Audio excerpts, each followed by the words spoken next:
Assalamualaikum warahmatullahi wabarakatuh. Perkenalkan, nama saya Salman SSI MFAM. Saya adalah salah satu dosen yang berhome base di program studi Sarjana Farmasi, Fakultas Farmasi dan Kesehatan, Universitas Junia Adin dengan NIDN 1309048503.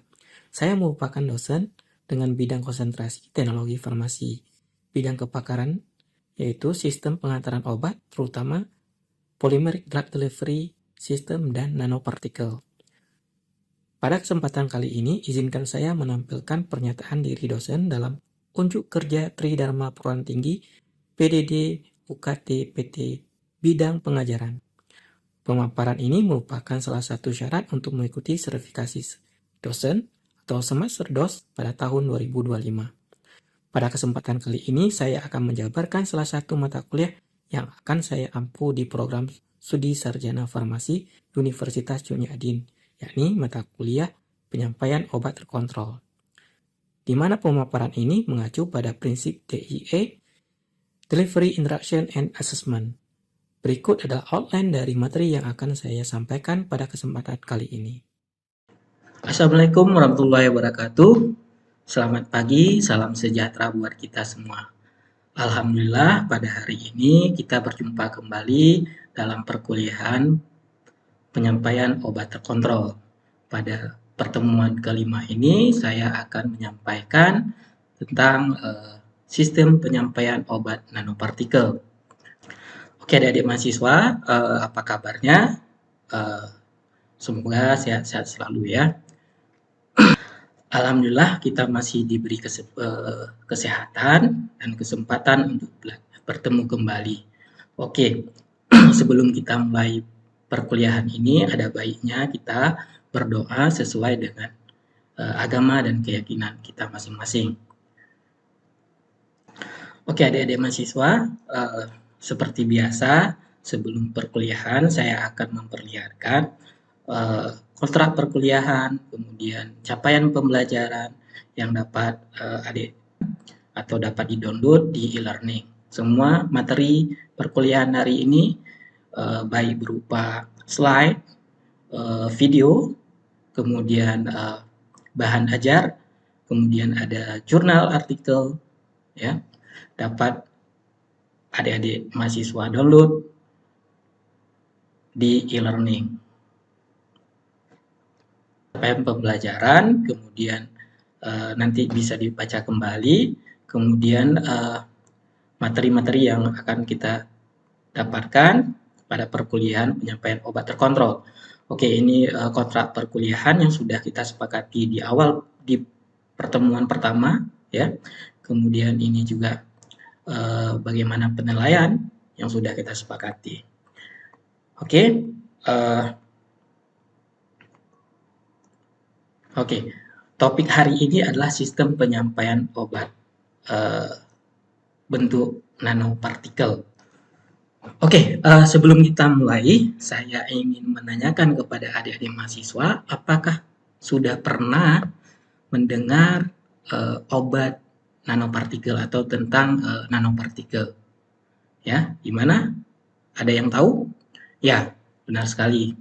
Ya, nanopartikel sekarang lagi tren. Ya, semua teknologi dibuat dalam bentuk nanopartikel, baik tidak hanya dalam kedokteran atau farmasi, tetapi juga di elektronika, komputer, kemudian material, ya, dan berbagai macam aplikasi nanopartikel. Jadi tidak hanya di dalam farmasi ada nanopartikel, ya. Kira-kira ada yang tahu nggak apa itu nanopartikel? Apa sih nanopartikel itu? Ya, Fenty, bagus sekali jawabannya. Gitu. Oke, saya review sedikit apa itu nanopartikel. Ya. Jadi nanopartikel itu adalah sebuah teknologi membuat material dalam bentuk atau ukuran nano, ya. Jadi kalau dalam farmasi Nanopartikel itu didefinisikan sebagai partikel padat koloidal yang terdiri dari zat makromolekul dengan rentang ukuran dari 10 nanometer sampai 1000 nanometer atau 1 mikron, ya, di mana nanti bahan obat akan terlarut, terjebak, terabsorpsi, atau melekat, atau dienkapsulasi ke dalam matrik partikel ataupun matrik nanopartikelnya, sehingga akan membentuk suatu sediaan nanopartikel. Nah, ilustrasi dari nanopartikel ini dapat kita lihat seperti yang ada di slide saya ini ya. Kita bisa lihat di sini ada nanometer, kemudian sampai ke ukuran mikron ya. Kalau dalam nanoteknologi dalam farmasi, kita bisa lihat ada beberapa jenis ya, ada dendrimer, ada nanotube, ada quantum dot, kemudian ada neosom, kemudian ada polimer nanopartikel, ada micelle, ada liposom, kemudian mikropartikel. Dan di sini kita bisa lihat dari ilustrasi ini bagaimana perbandingan antara nanopartikel dengan bentuk tablet ya. Kalau di sini ya bentuk tablet, kemudian kita bisa lihat atau kita bandingkan bagaimana ukurannya. Jadi kalau ukuran nano itu sangat kecil ya. Jadi 1 mikron itu adalah 1000 nanometer. Akan dengan bentuk nanopartikel atau obat dalam bentuk nanopartikel. Ya, nanopartikel ini dapat digunakan sebagai pembawa ya, sebagai pembawa obat yang memiliki tingkat stabilitas yang tinggi ya, kemudian kapasitas pembawa yang tinggi ya. Jadi obat itu dapat dimuat dalam partikel dalam nanopartikel lebih banyak ataupun dengan jumlah yang sedikit tetapi efikasinya dapat tercapai. Ya, kemudian kemungkinan penggabungan dua substansial baik dia bentuk hidrofilik maupun hidrofobik. Ya, kadang-kadang ini sangat penting ya, karena sangat susah kita menggabungkan substansial yang hidrofilik dengan hidrofobik ya, karena dia tidak stabil karena perbedaan antar muka. Oke, kemudian memungkinkan berbagai rute administrasi termasuk oral dan inhalasi. Jadi seperti saat ini belum ada insulin yang dibuat dalam bentuk oral ya. Jadi dengan mungkin kita membuat dengan pembawa nanopartikel mungkin dalam bentuk solid lipid nanopartikel akan dapat digunakan atau dapat diformulasikan insulin dalam bentuk oral ya, dan ini sangat mungkin ke depan bisa dikembangkan ya. Oke, kemudian sistem pembawa ini juga dapat dirancang untuk memungkinkan pelepasan obat yang berkelanjutan dari matrik ya. Jadi dengan bentuk ataupun sediaan nanopartikel ini dapat memungkinkan pelepasan yang dapat dikontrol, bahkan tertarget dan berkelanjutan ya. Jadi sangat menguntungkan sehingga goal akhirnya adalah efikasi yang sesuai dengan yang diinginkan ya. Kemudian kita lihat lagi beberapa keuntungan lain nanopartikel, yaitu sebagai sistem pengantaran obat ya.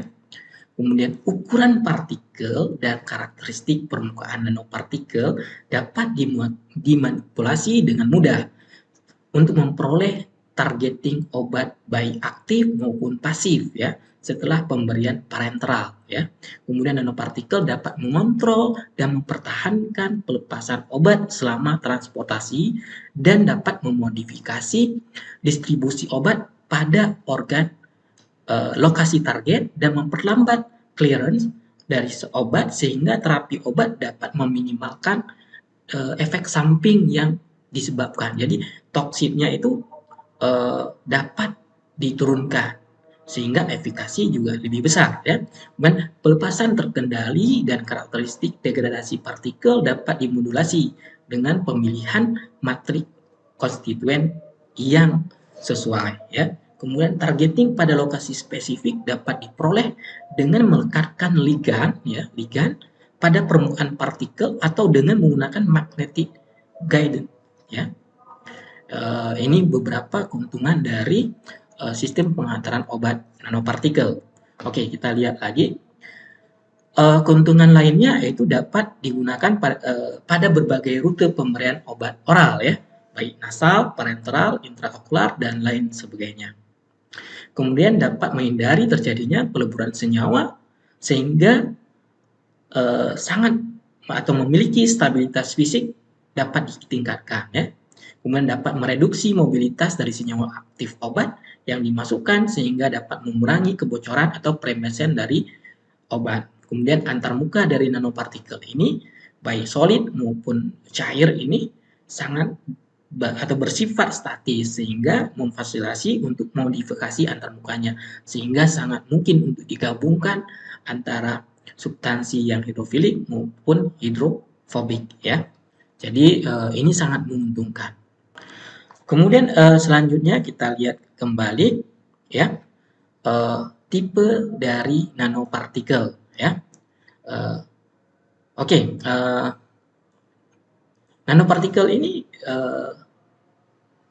berdasarkan struktur nanopartikel dapat dibagi menjadi dua ya, yaitu nanokapsul dan nanosfer. Ya. Di mana nanosfer ini si obat ini berada dalam matrik nanopartikelnya ya, sedangkan nanokapsul jadi obat ini berada diselubungi atau disalut oleh nanopartikel ya. Jadi ini dikatakan dengan bentuk nanosfer ya, atau nanokapsul maksud saya. Oke, slide selanjutnya kita akan lihat beberapa jenis dari nanopartikel ya. Kalau dalam berdasarkan sifat fisik dari nanopartikel dapat dibagi menjadi 3 jenis ya. Yang pertama adalah solid nanopartikel ya. Solid nanopartikel ini ada polymeric nanopartikel, ada solid lipid nanopartikel atau SLN, kemudian ada nanosuspension dan lain sebagainya. Kalau kita lihat dari bentuk solid nanopartikel, semi-solid nanopartikel itu ada liposom, ada niosom dan lain sebagainya. Kemudian dalam bentuk liquid nanopartikel ada microemulsion, ada nanoemulsion dan lain sebagainya. Nah, kira-kira bentuk dari nanopartikel ini dapat diilustrasikan seperti ini ya. Ada inorganic nanopartikel, ada polymeric nanopartikel ya. Kira-kira seperti ini ya.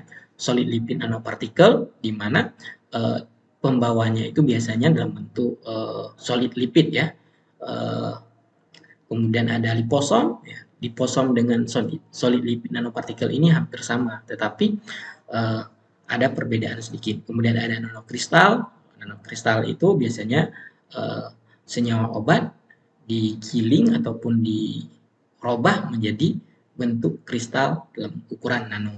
Kemudian ada nanotube, ada dendrimer ya. Oke, selanjutnya kita lihat kembali slide selanjutnya. Ya. Kemudian ada sintesis atau pembuatan nanopartikel. Oke, sebelum itu saya ingin menanyakan ya, Andi, kira-kira apa sih tujuan dari seorang formulator membuat bentuk sediaan obat nanopartikel? Ya, kira-kira Andi tahu? Ya, bagus sekali jawabannya, super sekali jawabannya ya. Saya suka dengan jawabannya. Berarti Andi sudah pernah mendengar ataupun membaca tentang nanopartikel ini. Ya, saya bangga dengan Andi yang sudah duluan mengetahui ya. Oke.